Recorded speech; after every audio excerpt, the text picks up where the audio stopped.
Assalamualaikum warahmatullahi wabarakatuh. Halo adik-adik.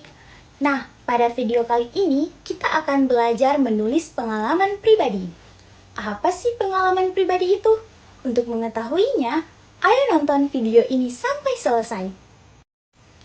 Tujuan video pembelajaran kali ini, setelah menonton video ini, adik-adik diharapkan dapat menulis pengalaman pribadi dengan runtut mulai dari awal, tengah, sampai akhir cerita.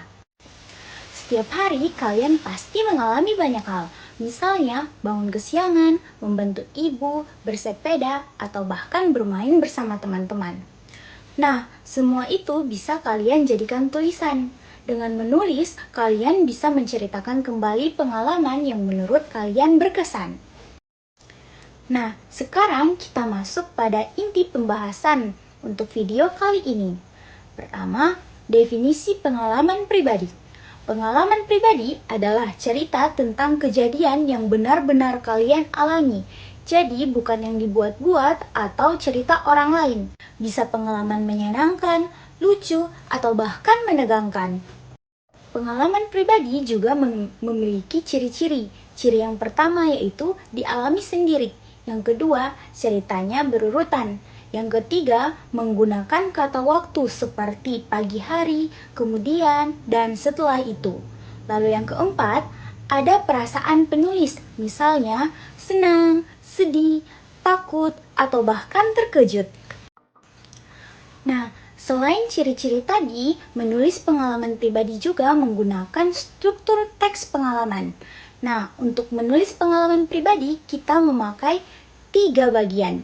Yang pertama bagian awal, berisi kapan dan di mana pengalaman itu terjadi. Kedua, bagian tengah, berisi apa yang terjadi dan bagaimana kejadian itu berlangsung.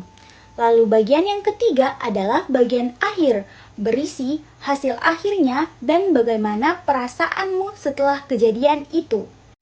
Sekarang, Kak Ivana akan memberikan contoh teks singkat dari pengalaman pribadi. Simak baik-baik ya.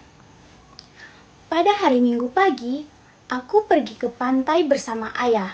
Di sana, aku bermain pasir dan melihat ombak yang besar. Aku senang karena bisa bermain seharian. Sekarang, mari kita lihat apakah contoh tadi telah memiliki awal, tengah, dan akhir. Bagian awal berisi kapan dan di mana. Nah, pengalaman itu terjadi pada hari Minggu di pantai. Bagian awal berarti sudah terpenuhi. Lanjut, bagian tengah berisi apa yang terjadi.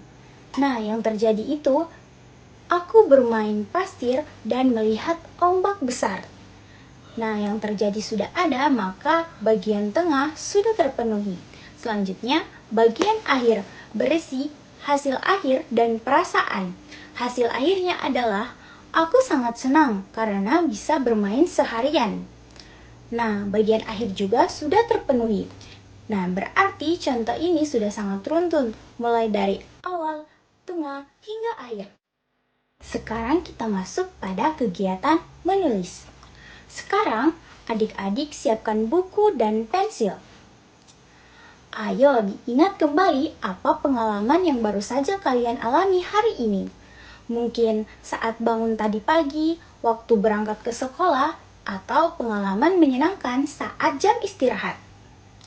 Tuliskan pengalaman yang baru saja terjadi agar kalian lebih mudah mengingatnya. Untuk membantu kalian menulis, di sini Kak Ivana akan memberikan 3 pertanyaan yang akan kalian jawab. Nomor 1, apa pengalamanmu? 2, kapan dan di mana kejadiannya?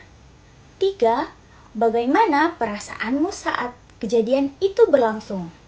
Nah, setelah menjawab 3 pertanyaan tadi, sekarang adik-adik dapat menulis cerita dengan urutan awal, tengah, hingga akhir. Wah, bagus sekali adik-adik. Nah, jadi menulis itu tidak sulit kalau kita mulai dari pengalaman yang benar-benar terjadi pada diri kita sendiri. Terima kasih telah belajar bersama Kak Ivana. Sampai jumpa di video pembelajaran berikutnya.